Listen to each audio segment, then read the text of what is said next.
What up, y'all? Before we get into one of the best podcasts we've ever recorded, I have a quick favor I need from you. And I know you're probably thinking, why are you wearing such cool sunglasses, dude? It's to get your attention. I hope it's working. If you're on Apple or you're on Spotify, go to YouTube and see my cool sunglasses. Anyways, there's going to be a link in the video. It's for the Golden Seller Awards. I don't even really know what it is, but I got an email and I thought we can win that for sure. So it'd be dope if you guys could go there. And then let me see if I can make a cool edit here. We'll do cast your nomination. Very simple. And then category, community best podcast. And then you write us in the Side Hustle Experiment podcast and you put John's email below that. I don't know what happens when we win. Not even really sure what the thing is, but it's Amazon related. And as you guys know, we have the best podcast, obviously. So thank you very much. Enjoy the podcast. It is very, very good. This guy's very smart. It was a cool conversation. And let's hope we win. Peace. What is up, guys? Welcome to another episode of the Side Hustle Experiment podcast. In today's episode, we got Cody Flips in the house. He does 7 figures a year, about 100K a month. And we're really happy to have him here. He is a fan of the podcast, which is always cool. And we've been talking back and forth on Instagram for, I don't know, probably a couple of years now. So, what's going on, man? Thanks for being here. Yeah, thanks for having me, guys. Really appreciate it. All right, so let's get into the juicy part. You were just mentioning before this the big gating. So this is probably for you guys listening. We were just talking before this, and this is like probably something that you guys have either heard about from multiple people or just heard about overall. So kind of give us your experience, run the story down here of the Nike situation. Yeah, so I woke up, looked at my Amazon account. I was like, that's weird. Why do I have?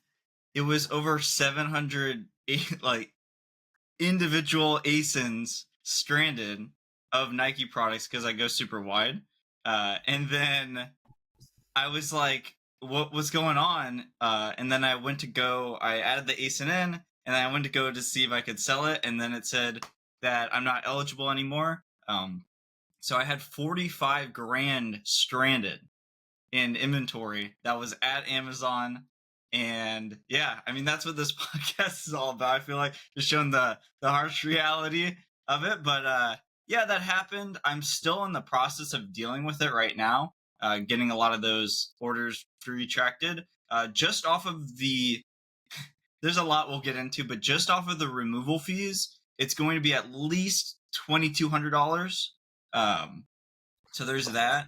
And then, and then that's not even talking about like how much it cost me to ship it in the first place to Amazon, which is at least $2 a unit. So, and then now, since you get the inventory back to yourself, you can't sell it on Amazon. You have to sell it somewhere else for, more than likely what you bought it at or a loss. So all in all, probably looking at like 5 or 6K. And I'm not trying to like fearmonger anybody, because this is I still think it's a really good opportunity, and we'll get into that.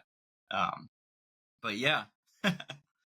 Yeah, dude, that's brutal. I feel like that's probably six. If you lose only 6K, that's like not too bad.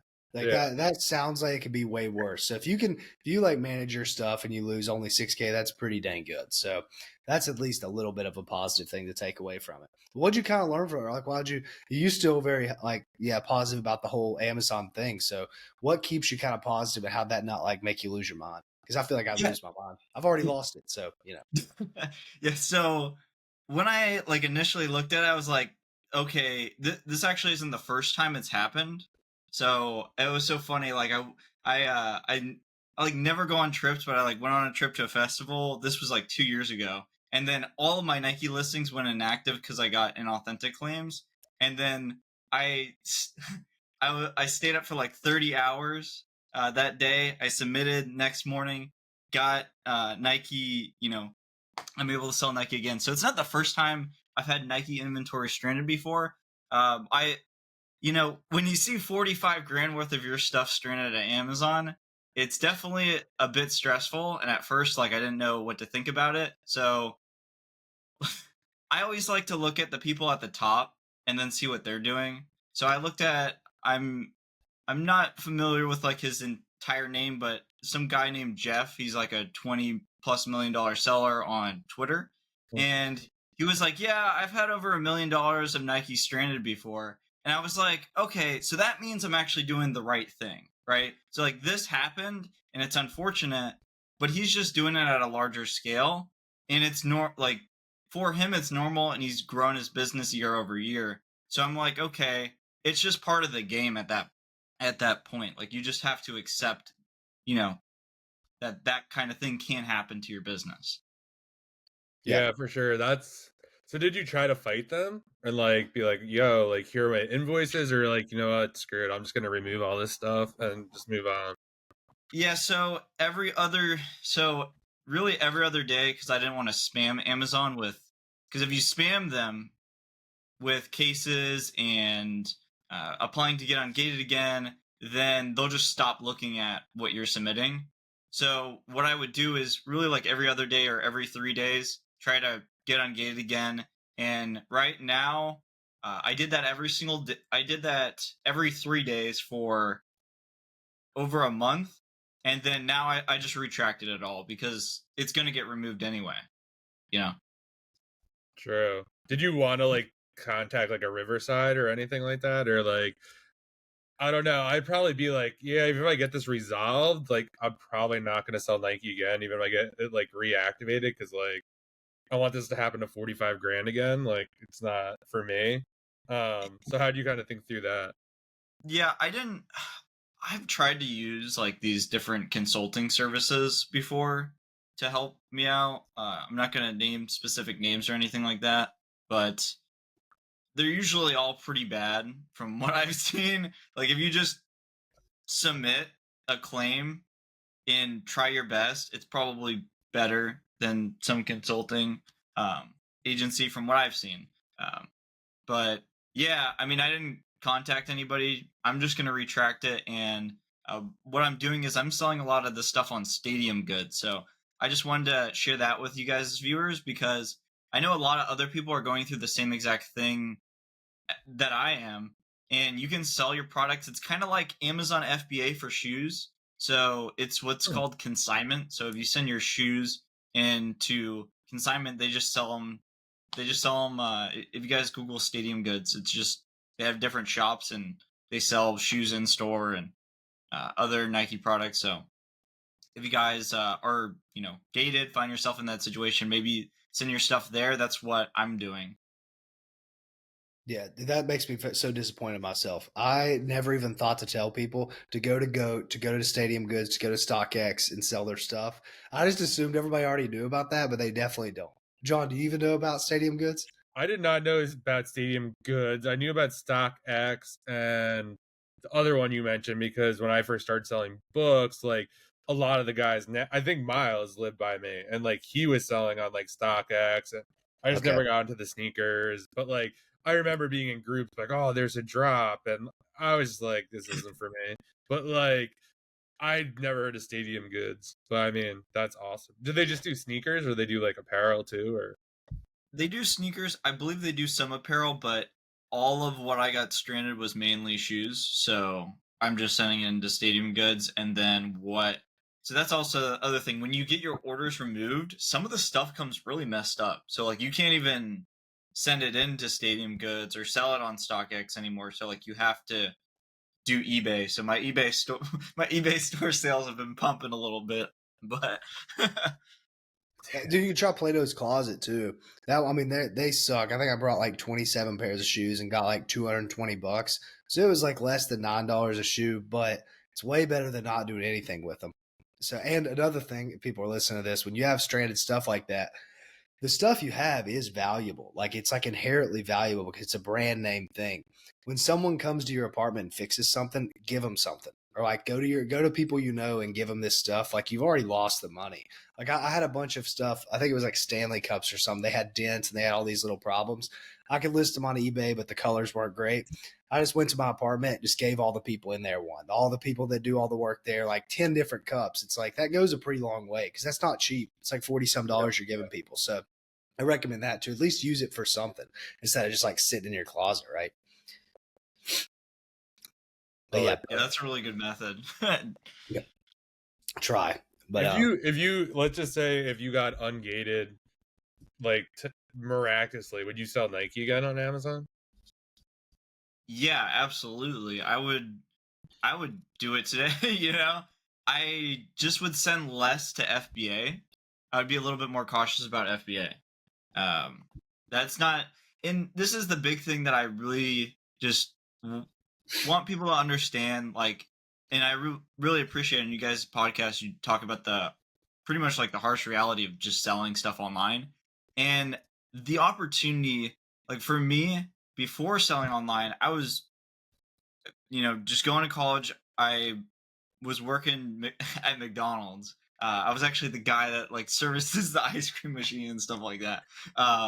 But and the opportunity here is insane. Like you can just be an average person, no degree, no prior education, no nothing, and work really hard and make 100K in a year selling online.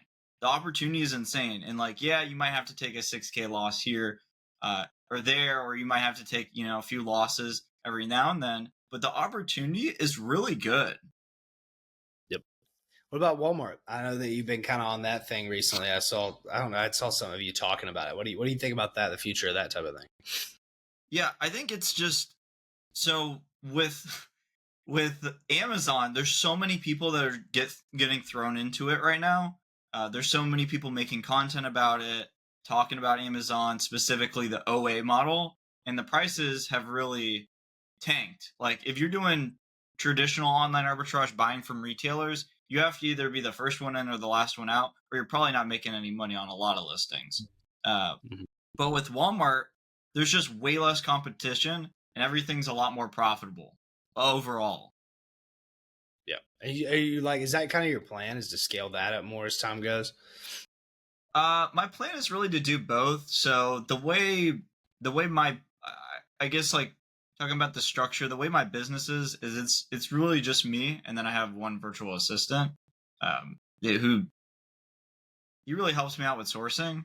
And yeah, I mean, that's pretty much the operation right now. And then we just sell on Amazon, Walmart, and eBay, and we cross list. Like my plan for Walmart right now is just get one, say I buy 10 of something from Amazon, I'll set one aside on Walmart, see if it sells, and then if it sells, start selling more. Yeah, that makes sense. Right. You were talking about doing one YouTube video a day too. What about your so what do you have like a goal there? Like what inspired you to kind of do that? I want to say like kind of you guys. I'm gonna be honest because just Love like the to hear that. transparency. I really appreciate the transparency because there's a lot of, I wouldn't say necessarily deceptive, but like if somebody makes content, and I made a video about this too, like somebody makes content and there's nothing wrong with this either. They make content, they have a software company, like they tell you all the things to get you into the funnel, but they don't actually show you like their day-to-day of being a seller. To me, that's kind of a red flag. So I really just like there's two different types of people. There's the people that criticize the person that, makes the content. And there's the person that, it's like, man, I'm going to try myself and actually be better than them. So my whole thing is like, I'm just going to try my best, whether it gets views or doesn't get views, of just showing people the reality of selling, the day to day. And if they vibe with that, they vibe with that. If they don't, that's okay too. Yeah, that's awesome to hear. Yeah, I'd give you a lot of credit because for people who don't know, I've watched a couple videos. Like he basically shows his like sales for that day on like all platforms, and just kind of like how they were generated and stuff like that. And you're not really seeing much of that in the space. So yeah, it's definitely interesting. And I do agree with you a lot too. Like, I mean, I don't know if you're on Twitter, but like you see it all the time on Twitter. Everyone's like criticizing, but they're like a faceless, who knows what they are, like, but they're like a top 10 seller, but there's like no proof of that either.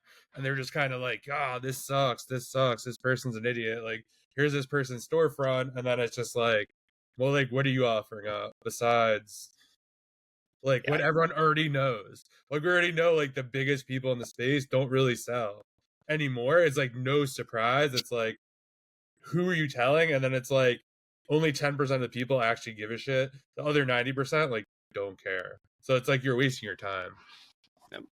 Do you like show your actual stuff you've sold? I haven't yet. I really do want to I know that's I'm super hard to contemplating do. about doing that for Walmart, but I probably should. I'm gonna be honest. I know Joji does that. Yeah, but wait, Joji does that? Yeah, Yeah, but he's Joji. buying like he sells- one-off books though, which is Yeah, like that's a different different. model. Yeah, I feel like now personally, like I mean, take this with a grain of salt because I quit. But I mean, I think that someone that does that showed that would have a lot of success. But if you do that, I would also recommend just having something in place where you can at least make some money off of it. Like have some info stuff or like something to where you're not just going to burn your stuff for no reason. Because like if you're going to show proof, I mean, it's probably going to get destroyed quick, right? Like it'd be like Yeah. no one-off, it'd be no replints or anything. Yeah, I think if somebody does that, they probably should make an alt account, like a Yeah. alternative account, or partner with somebody. I had a DM today of a guy saying that he got Section 3. That's also another thing. He got Section 3'd, pretty much lost his entire Amazon account and then his balance and I believe possibly his inventory. And he's like, man, I don't know what to do. He was literally messaging me, telling me if he was gonna go get a job, and I was like, honestly, like, there's nothing wrong with getting a job, you know? Like, you're like, oh man, what am I gonna do? Get a job? It's like, yeah. I mean, that is what most people have, you know? Like, there's nothing wrong with that. But I just thought it was funny. I'm like, well, you could partner up with somebody that already has a Amazon account and then sell on their account. I know a few people that do that, you know? Yeah. I mean, I don't know. The Section 3 stuff is funny too, because I feel like with the restrictions and the Section 3 and everything, well, no, man, you seem more bullish on it than I would. Than you've dealt with it. You still are bullish on it. What do you think about the Section 3s with that stuff kind of going on? And what would you tell people about that? Go get a job, would that be the best thing?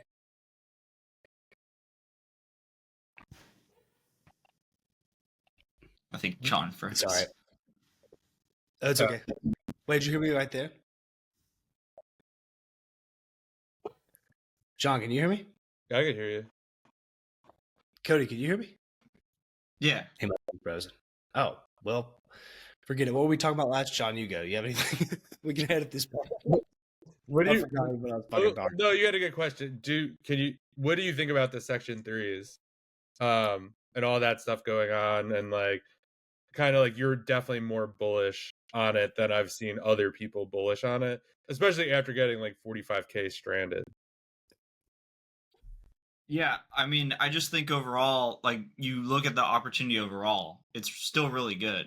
Like, for a person that has no skills, right, at first, that can learn this skill, and I would say less than a year, if you find somebody that's good at it, like Drew or John or whoever that's reputable in the space, you can make, 5-10 grand a month with relatively not a lot. Like, people go to college for 4 years and spend hundreds of thousands of dollars, and then you get what I'm saying. Like, you can start this business and make money with a relatively super low overhead, which is not normal for most businesses, and then just the opportunity, like, you get to reach hundreds of millions of Amazon customers for $0. Essentially, you could start with zero.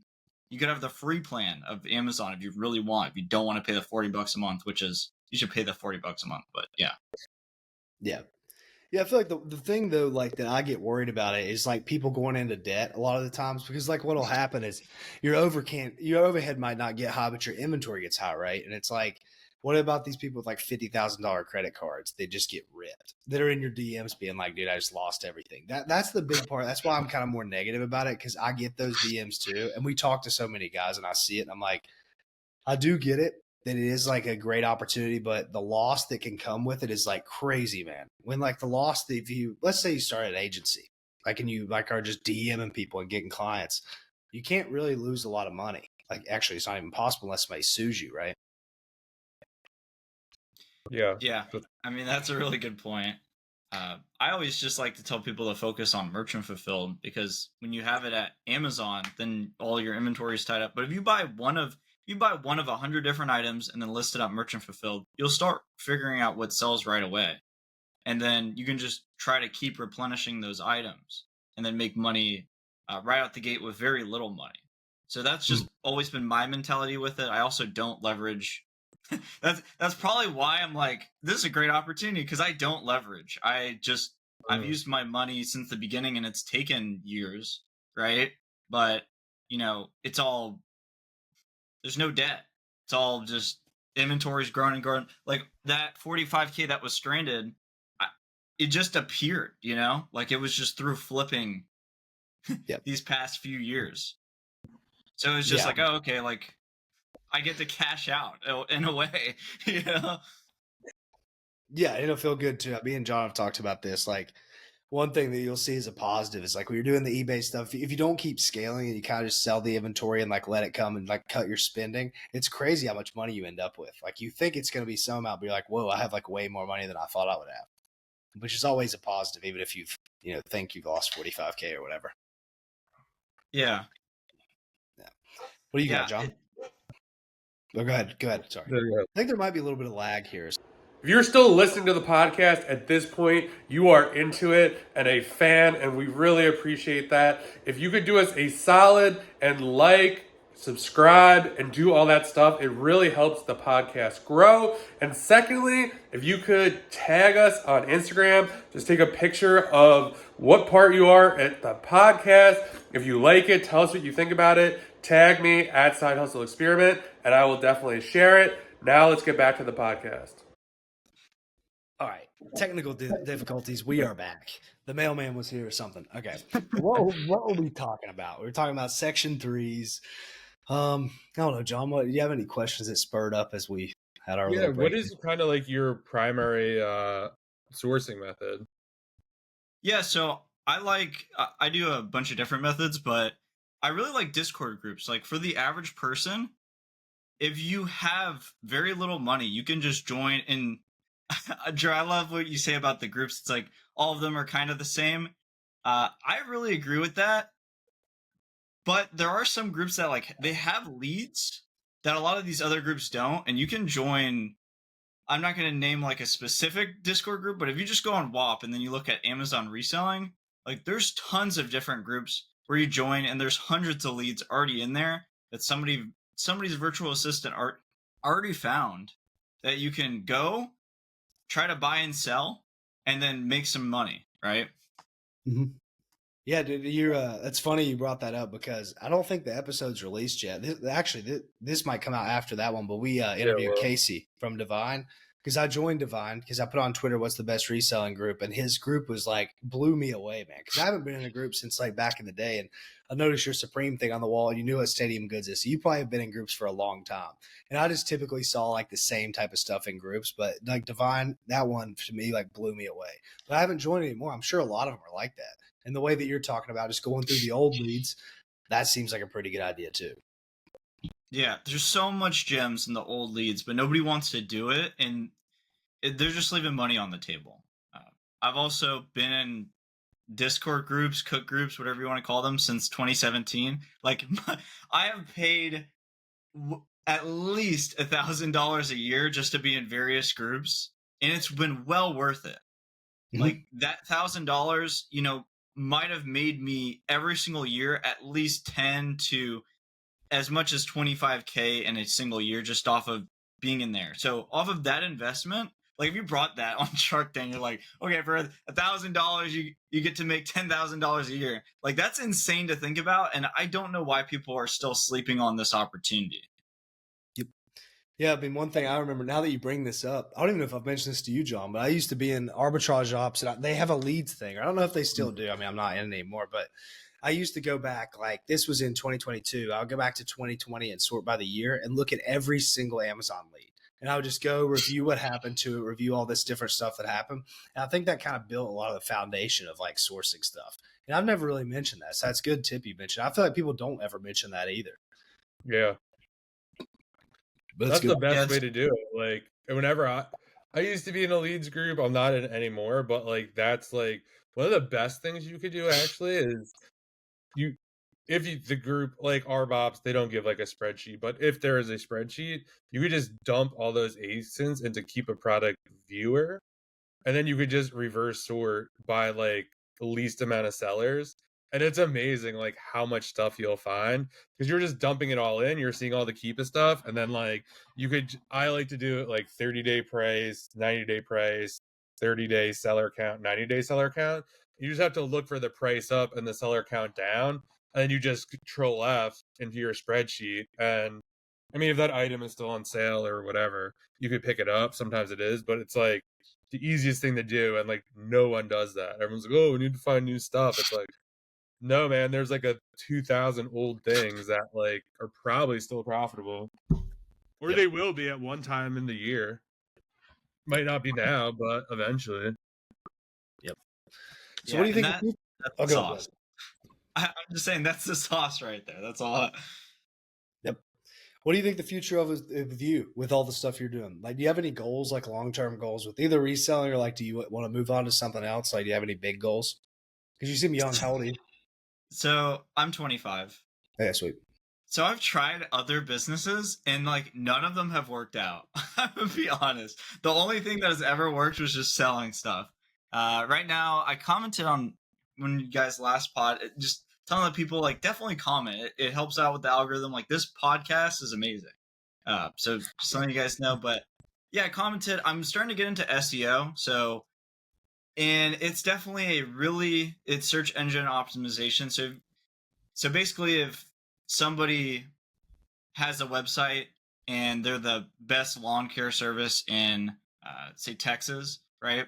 And you're at the top of Google and you get that traffic, you're going to get customers. So SEO is a really good skill to learn overall. And everything's SEO, honestly. Like when you search something on Amazon and you say best waffle maker, the one that pops up at the top probably has the best SEO, you know? So True. Pretty good skill. I really just want to scale my Amazon business, I'm going to be honest, because that's just what makes money. And yeah, just kind of branch out, really get into more marketing, making the YouTube videos, hopefully just help people out. Like I think there's just something good about helping other people out, because then you might meet one person that makes you a lot of money. Like I for instance, for my YouTube channel, it doesn't have a lot of subscribers at all, but I met one guy and that one guy made me 50K last year. You know, Crazy. like we just share stuff and help each other out and keep each other accountable. Like just off of the stuff we just, help each other out with. So you don't really need to meet a lot. I think that's one other thing people have that's a really bad perception is they think they need to like be in every single group or every single community, or they try to go like super wide with their attention. Well, it's like, well, if you just put yourself out there and then meet one quality person, you guys can change each other's lives. Like I provided just as much value to him, the guy that I met.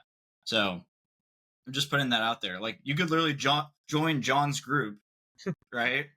Get connected with him, start making money right away, probably find somebody else in there that's like-minded, and then create a 7-figure business. Like it's not that out of the realm because you put yourself around these other people that want to win too.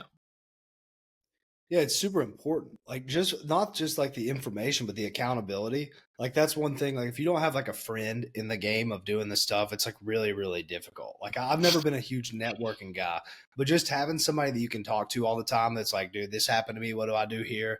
And just like share little things is really important. And yeah, like you said, that probably seems crazy, but it's the internet. Like just message some people. Like somebody's gonna click with you. Like it's not that difficult. Like I've made so many little friendships along the way on accident.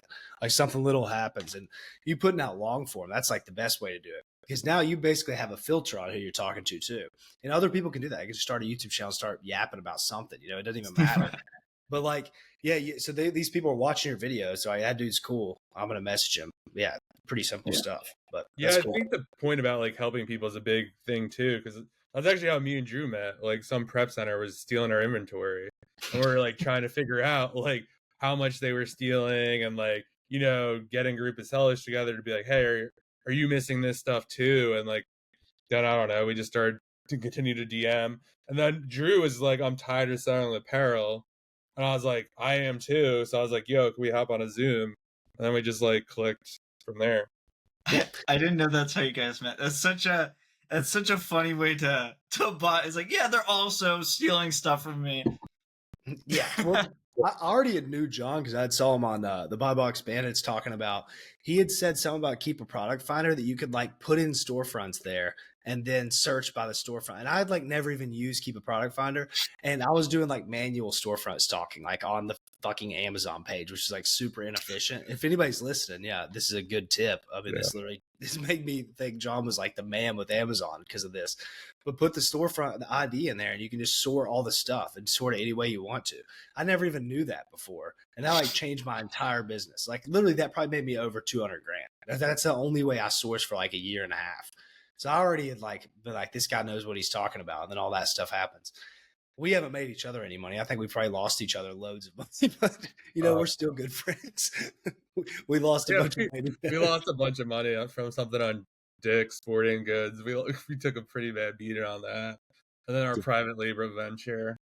This podcast we're losing money on, but we're losing time. Well, one day it's gonna be big. Yeah, the podcast, like, okay, maybe kind of off topic, but is it so it's not profitable? No. I mean, it's just like software subscriptions. Probably cost like probably like $100 maybe a month to run. Yeah, but we don't make any money. The other day, me and John were just talking about what happened. Where I was like, dude, you made $400 from that podcast or something like that. I'm like, where's my cut, man? He's like, no, we didn't. We didn't look at the analytics of the podcast and like the playlist, and it was like, I think it was like $250. But I was like, dude, this is lifetime, and like, yeah, we're probably in the whole like $500 on the software. But podcasts are. But yeah, no, this is like the favorite part of my week. So I mean, well, selfishly, you listen to all the podcasts. So like, what kind of stuff have you liked out of us? This is going to be like kind of breaking the fourth wall here, but you know, what do you kind of like out of the pod? Like, who are your favorite guests? What stuff do you not like when we talk about? Be mean if you need to be mean. We're in for everything. Yeah, I mean, honestly, I've liked everybody. I mean, maybe that's a bad answer, but I think it's perfect podcast for somebody they're doing prep, they're working in their business, and they just want to have it on to absorb some knowledge of people that are, you know, in the industry, making plays, making money. I really just think it's great for the transparency because the info's out there in terms of like, oh, you know, if somebody wants to learn Amazon, they're going to join John's school group. Like that's just how it works. They know you guys, they know they're reliable. They'll join this group. And I think there's a big gap in the market of like, well, if you're actively doing it every single day, it is super boring. I'm going to be completely honest. And that's why a lot of people don't stick with it. And to have somebody kind of keep you accountable in a way where you can listen to a podcast and then they're posting every single week. They're talking about their struggles. Other people are openly talking about their struggles on the podcast too. You're like, man, okay, it isn't just me that is encountering all these different problems. And that will make you stick with it a little bit longer. Or at least that's just, you know, how it works for me. Yeah, I love that. One of the first ones we did, we were talking about all the losses we had. Like I had lost like 13K on something. John had lost all this money from a prep center. Somebody messaged me after and was like, dude, that was like the best thing I've ever heard on a pod. Cause like you hit these moments, I think, and stuff. And you're like, I have to be the only person in the world that's ever went through this. And then you're like, wait a second, these guys go through this stuff. Or like, we have somebody big on. They're like, yeah, I lost 20K or whatever. That kind of stuff. I don't know. It sticks in my mind too. It's like everyone goes through this same stuff. Like when you're going through something hard, when you're going through something bad, it's not like you're the only person in the world that's ever went through that. Like it's never just your problem. Like a bunch of people have had that problem. Right. So I love that's really the hard part about it. That's probably every time people was like, oh, I listen to the podcast. Like, I can't believe you and Drew like talked about how you lost like tens of thousands of dollars. Like, that's just insane. Like, I can't believe you guys admitted that on like camera or whatever. It's like, it is what it is. But I do think that is like one of the biggest problems in our space. It's like, you don't see when people quit or when they lose shit or whatever, because it's not good for the other parts of their business if they have something else to sell you or whatever. So it doesn't really behoove them to be like, oh yeah, like, 50K of Nike is stranded. Like, that's not good for coaching or a Discord group or anything like that, because it's just like a scary thing. But it's like you just need to put that out there, and it builds more trust. It's like counterintuitive.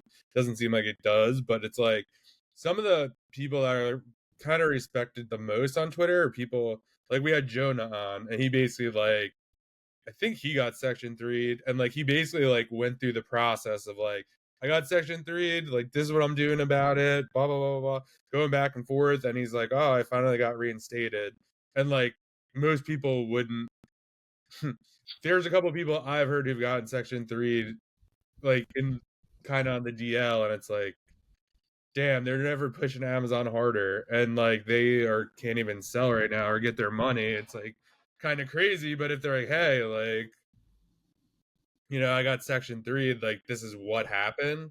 Because I think that's also the gap. It's like, well, how do you avoid section 3?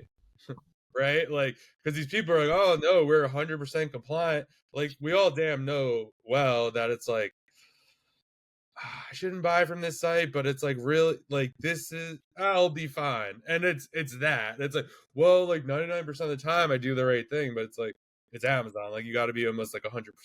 Like it doesn't matter. And but it's like if people would just say that, I bought the wrong thing or whatever, it actually like helped the community like even more because then like someone could avoid that. Yeah, 100%. 100%. Yeah, dude. So what else? I don't know. You got any questions for us? This is going to be more of a conversational one because we completely lost track here. This thing has went off the rails, but you know what? This is fun. Yeah, I know.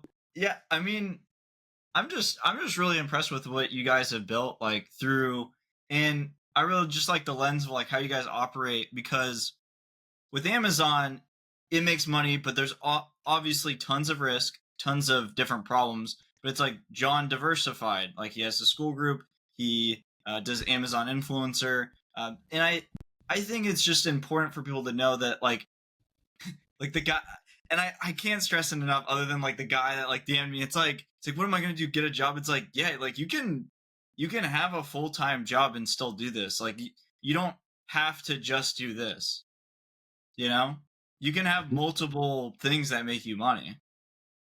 Yeah, Yep. one of the questions I get all the time, it's like, how do you get capital? How did you get capital? It's like, I had a fucking job. Like that was my source of capital. Like that was it. And I was just like, but it's like, well, how'd you do your job? It's like, well, I like work till like midnight and on the weekends. And they're like, it's like, yeah, like that's what it takes. Like if you want to leave your job and do this like full time, like where does the capital come from? It's like your job. Yep. Yeah. Yeah. I feel like that's a crazy question when people ask that, or like credit, like apply to credit cards, man. I know that like business funding and all that stuff's a big deal, but I've never really understood that either. Like, yeah, get a job, apply for credit cards. It's not like a super complicated thing, but I'd also challenge people too. It's like they always say capital is the issue, but I very rarely think capital is the issue. It's more like efficiency. Like the more capital you have, the more bullshit software you buy, the more like so leads you buy. Like if you need to get capital quickly, like you're gonna be merchant fulfilling, you're gonna be like trying to buy the best stuff possible, you're gonna be shipping it yourself. Like I think like when you get all this capital, oh, I have a plum, I don't have to pay for 60 days. Like your prep I think that that is like one of the biggest things no one realizes. I've worked with 3 or 4 prep centers now. I mean, I'm not like the biggest seller, but like you always, I think what a lot of people don't realize is like you pay the prep center before your inventory goes to Amazon. So not only do you have inventory costs, but like you have like a labor cost, right? And that prep center gets paid no matter what happens to that inventory, if it gets lost with UPS or Amazon, whatever. Like you have to front that out. So now like if you send 1,000 items, like that's $1,000 that you don't have and are not going to see until like your stuff sells. So I feel like a lot of people think it's capital, but it's like they just don't want to kind of put in the work. And it obviously depends on your situation, capital or whatnot, but most businesses are not restricted by capital, I don't think. Yeah, John, how do you do your do you use Inventory Lab for accounting? This is one big question that I know tons of people are having an issue with. They don't know their profitability. I'm like, I make a profit and loss sheet every single month religiously, like that's just what you're supposed to do. And then I know a lot of other people. I got this guy and he DM'd me and he's been doing this business for 6+ months. And I was like, oh, that's cool. Like, how much did you make? And he's like, I don't know. It's like I don't know. I don't know what to tell you here, but I use Inventory Lab and I do profit and loss statement every single month. How do you do it in your business, John? So I do inventory labs, and then I have a bookkeeper, and they handle all of it. So they're actually using like QuickBooks, and it's like, yeah, those numbers do not match inventory labs numbers because there's just like lots of hidden like fees and softwares. Like a lot of people, I don't think I've never done it because I've always had like separate spreadsheets or like an accountant. But like when it's in inventory labs, that's like before all your expenses, unless you're adding your expenses into inventory labs, um, which most people don't. So like your boxes, like your software, like all that stuff.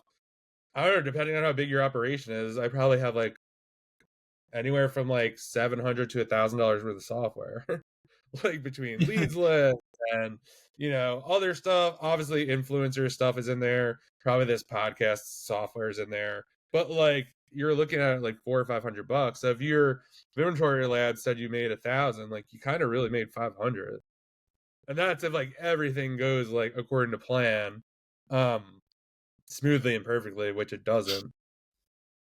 Yeah, I've heard zero people talk about like specifically like that, and just looking at your profit and loss sheet and then knowing, okay, how profit, because people talk about the margin. They say, oh, I make 20% margin, 15% margin, 10% margin. And I know Drew's talked about this a lot. It's like, well, they're probably operating at 10 or 8% margin. Realistically, it's like, are you paying yourself? Are you actually paying yourself out of the business? Like my margin after paying my virtual assistant, employees, everything, software, boxes, everything, I know it a breakdown per month, and everybody else should have a profit and loss statement if you guys want to run a profitable business. And I know, okay, I'm at 8% margin, which is fine because I'm paying myself a salary that's coming out of the profit and loss, paying for a virtual assistant and paying everything else, and then the business is still growing.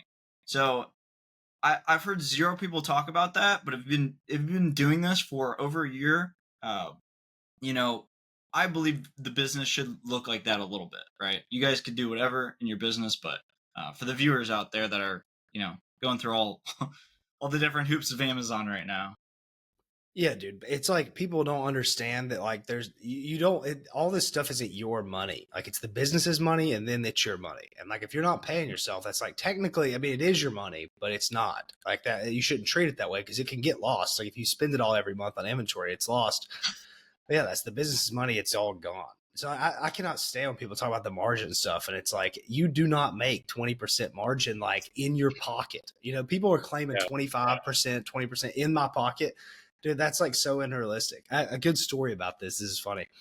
I used to be friends with this guy. He's like, I don't know how big he is on stuff anymore. I've blocked on everything now. But we would compare like every single night. We'd be on Discord sourcing stuff, looking at all these numbers. We were like my best friend with all this stuff until he snaked me. But that's besides the point. Anyways, he thought he was a 20% margin. I was like, well, dude, I'm good at this. I'm teaching you. Like I was teaching him most of the stuff, and I'm at like a 13%, 12%. This is when I was smaller, so it was like more realistic. And then we look at his numbers and he's like, yeah, I can't pay my credit card off. I don't have enough cash. I'm like, so you have less inventory than me. You're making less money than me, but somehow you have this big margin and you're these big numbers that you're claiming. And the dude just never would look at it. And I don't think he might have knew like it was bad, but a lot of people have this like dissonance where it's like, if I look at that and I really know what I'm making, or if I'm losing money month over month, then it's like going to hurt my ego. But if you don't have it, then you can never scale. Like in this business is really easy to run in circles. Of like you get your cash back, you're never going to lose like 10 grand a month. You're going to lose like $100 here, $700 here, $2,000 here, and you're really just doing this as a hobby for fun. You're not even making any money, and that's how people don't have any capital. They don't have any cash because they just lose it month over month. They don't even realize it. I was just gonna say that I feel like there's a lot of like obviously leakage in this business, but there's also like lots of benefits.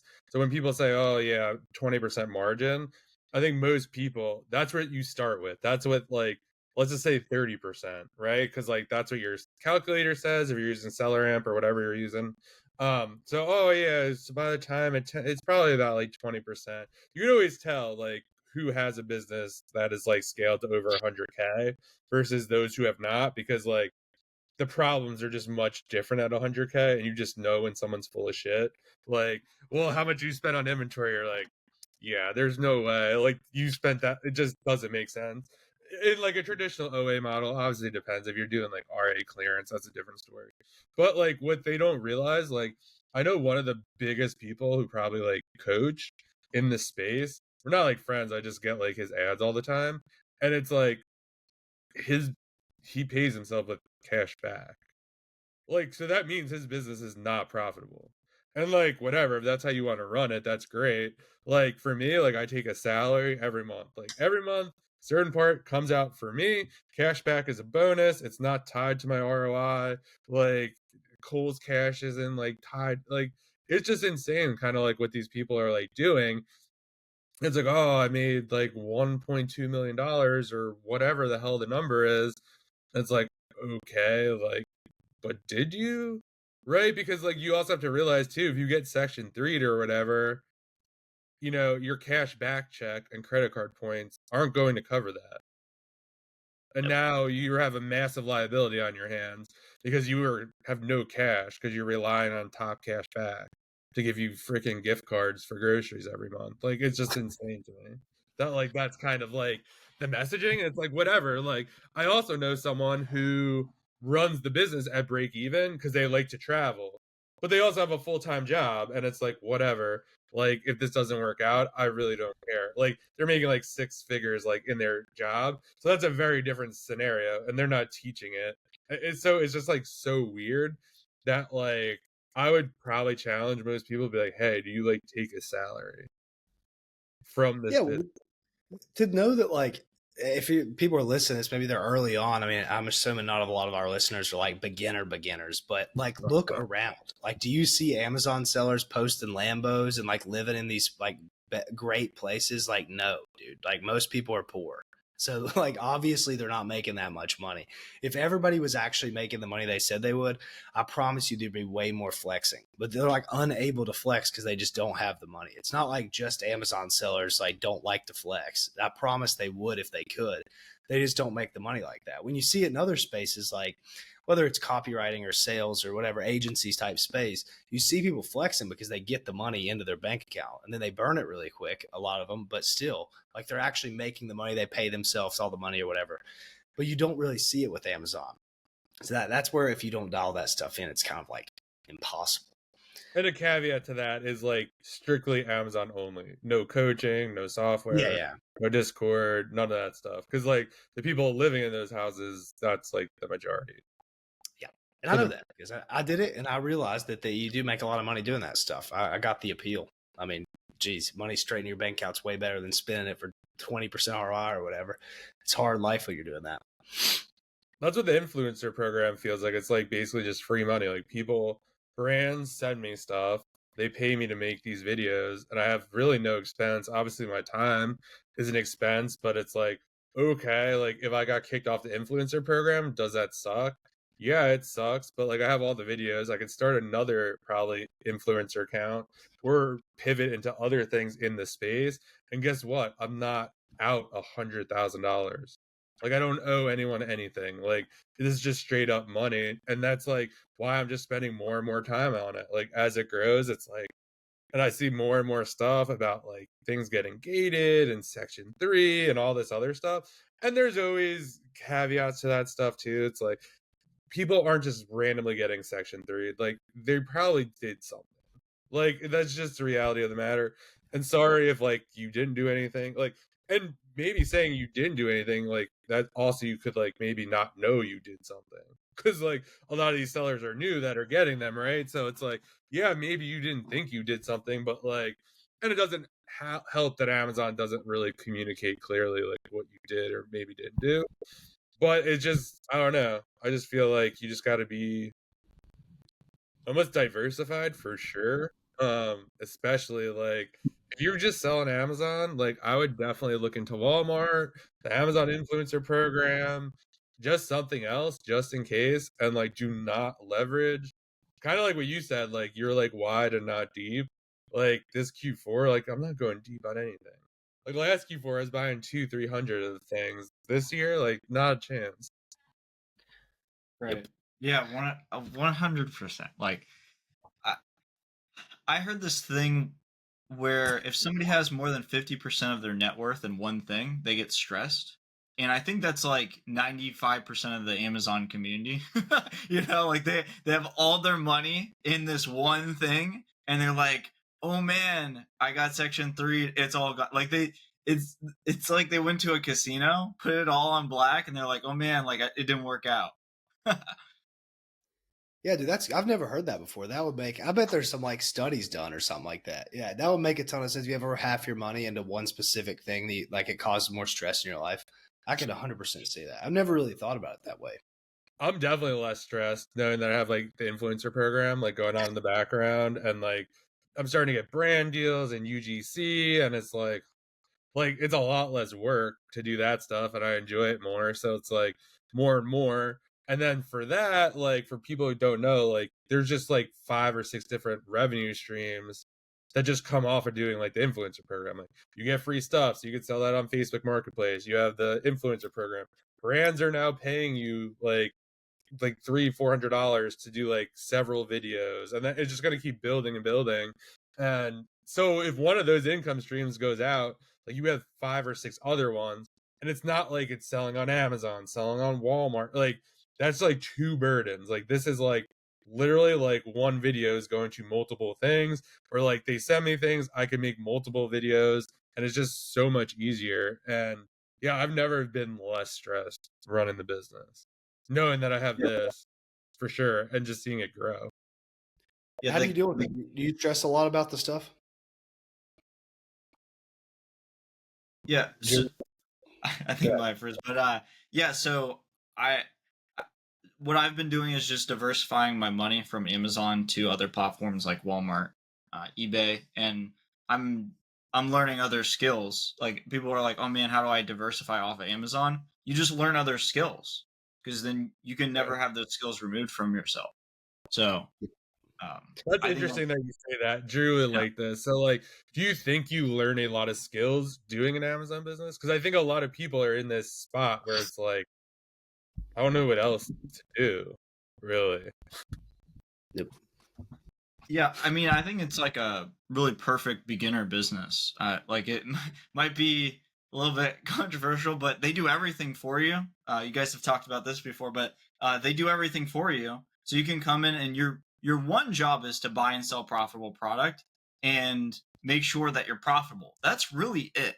With Amazon, it's very straightforward. Like, say you want to sell your own brand on a Shopify store, you have to do all the marketing, you have to do the funnel, you have to figure out how to create a website. You have to like get people to actually want to buy from you. It's so hard.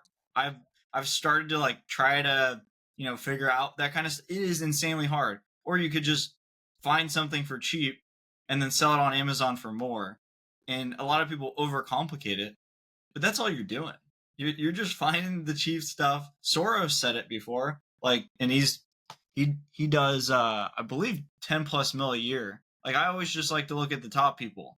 He's like, yeah, we buy stuff for cheap and then we sell it for more, and then that's like the entire business. And then he hires people to do that task. you know? Yeah. He's coming on here in 2 days. That's funny you mentioned him. Did a little preview of that too. Soros will be on here pretty soon. I can't wait to talk to you. He inspired me a lot. That's like you're talking about those top guys. That's what I used to like look at too when I first started. Of like, or even when I was seasoned into it. It's like if they're doing this, then it's probably like But I want to ask him a lot of questions about how he manages it all because him. He has like a whole team of VAs and how profitable is he? How is he dealing with all these like shutdowns and things like that? I can't wait to kind of get into that stuff. But it seems like he's kind of more relaxed of just like, this is simple. Like you said, let's just, I teach the VAs how to do it. But I don't know. I think the numbers is the complex part, not really the the sourcing part of it.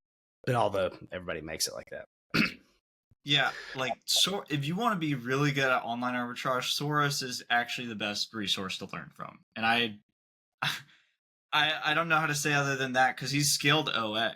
Like a lot of other people, they'll scale a private label model or they'll scale a wholesale model, but he's scaled OA to a really significant level, and he's very I would say detached from like the team. Like the team runs it, and he's an actual business owner.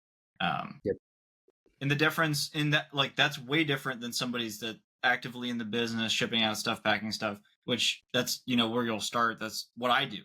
Yep. I'm actively in it. Like I'm actually an employee in my own business, while Soros is really just the guy that directs his team, the hype man that directs his team.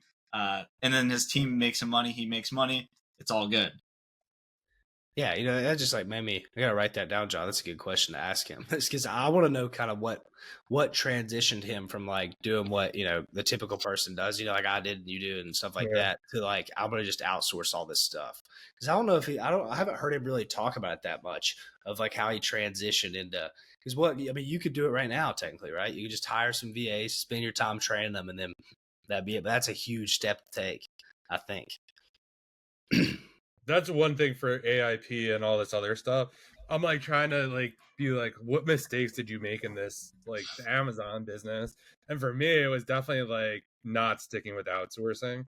I've had a couple of VAs, like didn't really work out. Like I probably didn't train them good enough, or like I think I was like, oh, I could just do it faster. Like I could just send shit to Drew and he'll send me some shit back, and then that's just more efficient. Like why am I wasting time like going back and forth? But then it's like, well, if you want to go on vacation or something, like I had a prep center and it's just like, whatever, you just send stuff there. But it's just like, well, if you're not sourcing, you're not making any money. So you have to source a lot before you go away or source a lot when you get back. And I think for this, I definitely want to have systems in place where like they are like uploading videos and reaching out to people and stuff like that. I still have to like figure out the most efficient way to do that myself.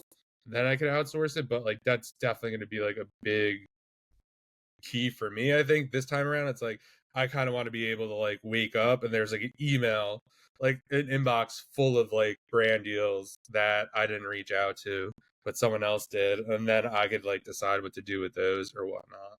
Do you have plans to outsource more, or do you want to kind of keep it how it is? Yeah, so to scale, you definitely need to outsource more, like 100%. My current guy that I have, he saves me, I want to say, 35 hours a week. So that's insane. Half of what I spend on inventory is sourced from him. Like, I don't even source it. So half of my revenue is attributed to my, I like to call them employees, but, overseas contractor, whatever you want to call them, virtual assistant. And yeah, I mean, that's the easiest way to scale. I feel like you just very transparent, teach a virtual assistant everything you know. And then, also make sure, and I've went through so many different people to find my guy. I probably went through 6 so far. So it was really rough. And that, that's super time consuming. Hiring and firing takes a very long time to do. But once you find the one guy, I mean, he really, I have an incentive system for him. So he's incentivized to actually make the business profit, and he gets paid based off of that. So it's partially commission. And, he's been doing really well, and he saves me I want to say at least 30 hours a week. So if you just add a few more of those to your business, like you can really grow to an insane level. And I mean, Soros just did that to a larger scale. Well, John, you got anything else? I don't think so. Thanks so much for doing this. Where can people find you? Yeah, so you guys can just find me on YouTube. It's just Cody Flips. And then you can find me on Instagram. It's Cody Flips Walmart. So you guys want to follow there, I really appreciate it. Thank you guys for having me on. Yeah, of course. Guys, like, subscribe. You know the deal. And thanks so much for being here. We'll see you guys on the next episode. Peace. Peace.